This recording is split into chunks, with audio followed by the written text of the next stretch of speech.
Alright, and in the main event of Slammiversary 2014, we're going to have MVP going up against Eric Young, if this match is even able to happen. Over the last week, I believe it was over in the UK on May 30th, basically MVP was wrestling in a match over there, and he really hurt his knee. As of this point right now, the last update I've heard is that MVP, his knee, it's inconclusive. They have not been able to have an X-ray or an MRI prove that anything is really messed up inside the knee. It just really hurts. And as of June 2nd, the last we've seen of MVP was on Chris Masters' Twitter. He was in a wheelchair at the time. So, we could be really screwed up. I know that, MVP is a gamer. He's done everything in the world of wrestling, and he's going to give every chance he can. I mean, this is basically his biggest time to shine for TNA. He's in the main event of Slammiversary. And, there's no time like now. He came back.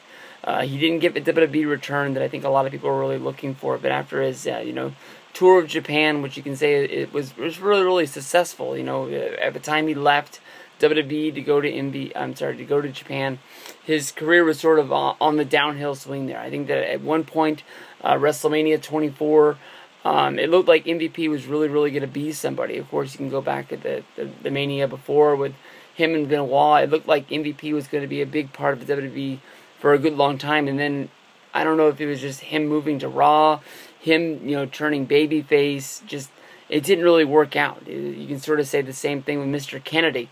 Mr. Anderson on the TNA roster as well. It just, the move to Raw, and then also, the babyface turn killed both of these guys. He found himself on the outs. He ended up having a good place to go in Japan, and he got his big turn. So, he knows, when you're booked for a show, especially for as big, I apologize, but yeah, as big as Slammiversary is for TNA, maybe he could find some way to get in the ring and do it, because I know a lot of people are thinking that Daniel Bryan in WWE is going to find some way to do this stretcher match with Kane at the pay-per-view, because he's a wrestler, and that's what wrestlers do, is they find a way to fight through the pain to give the fans what they've paid for. The one thing that I'm scared of is that, especially with this being Eric Young in the ring, is that MVP is going to find some way to have a match with Eric Young where they use comedy and find a way to smoke and mirrors around this ring and give us a match, but not really do anything in the long run. To me, they've built TNA and Slammiversary around Eric Young, the guy who just last year was being looked at as a joke, who was wrestling in these just comedy matches and trying to figure out this whole thing with him and Abyss and this tag team. And the pay-per-view poster is just, this is the 10th Slammiversary, even though they're calling it Slammiversary 12 because it's the 12th year of TNA, which sort of racks my brain a little bit. But just all the different pictures, from Don't Fire Eric to Team Canada to, his picture of him leading the world, and, all the guys. Eric Young is one of those guys that he hasn't been there since day one, but he's been there since the first year of TNA and been a real piece to the puzzle, I guess you can say.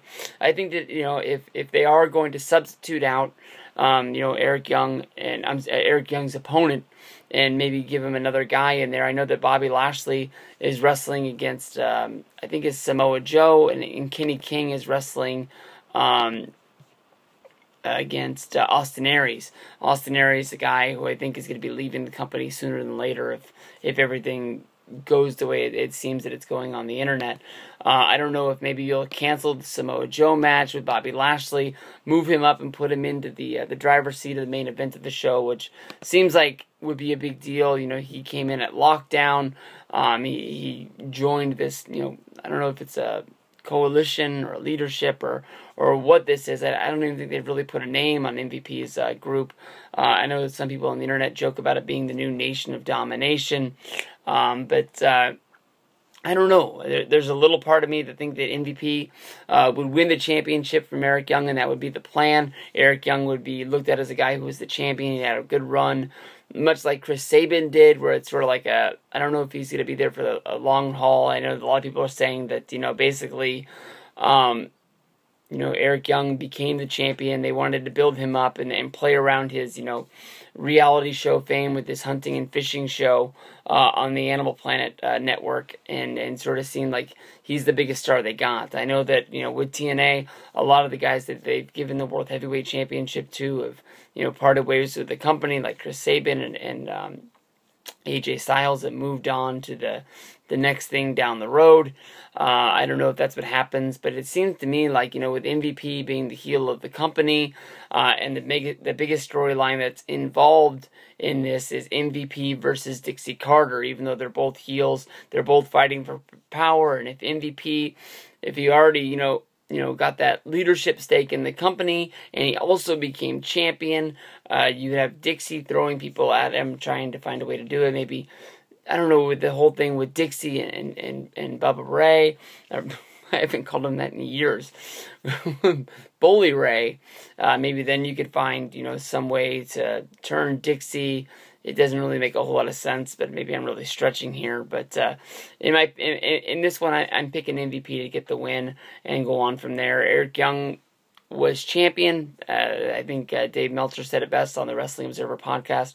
Not everybody's made out to be champion. You got to run with it. It was what it was. I don't think anybody really ever looked at him like he was believable. But, Eric Young's a great guy. He's been there for a long time. So, some people are really going to think that he deserves it. So, let me know what you guys think. The Slammiversary pay-per-view is going to be held on Sunday. It's a week from tonight.